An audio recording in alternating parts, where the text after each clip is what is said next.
And in this section, too, we see some lessons about sin that help us to understand why sin is aptly labeled cosmic treason.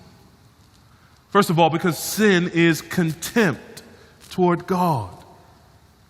That's pictured in the fact that this occurs right as the people are assembled before God. And this man acts this way right in the sight of everyone.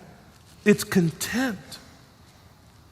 Now, most people don't believe that sin is contempt toward God. We have more polite terms like it was a mistake. I messed up. At the heart of it is contempt, a contemptuous attitude toward the person and the work of God, toward His holiness and righteousness in particular. So next time you're talking with that friend or that family member and you're discussing their sin and they start to use language like, I messed up, just say to them, no, I think you have contempt toward God. And you know what they'll say? They'll say something like, no, I don't. When that happened, I wasn't even thinking about God.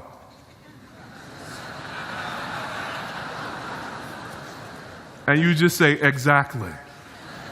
Exactly. That's the nature of the contempt. It's not retaining the knowledge of God in our life and in our actions, in our heart, in our affections. It's the suppressing of that knowledge of God, as Paul describes it in Romans chapter 1. That's what the contempt is. We are to be consumed with love for God and worship of God. And because we're sinners and misshapen in our sin, the contempt manifests itself in the least as not thinking about God, but delighting in the sin. That's why sin is treasonous. In Genesis 3:15, the Lord promised to put enmity, promised to put hostility between the seed of the woman, namely Christ, and her descendants, and the serpent himself.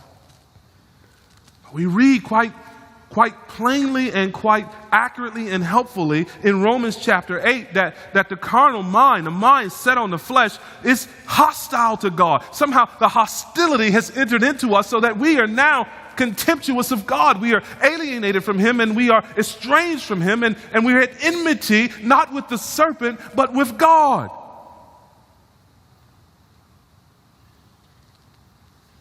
Treasonous. James 4 tells us, do you not know that friendship with the world is what? Enmity with God. Therefore, whoever wishes to be a friend of the world makes himself an enemy of God.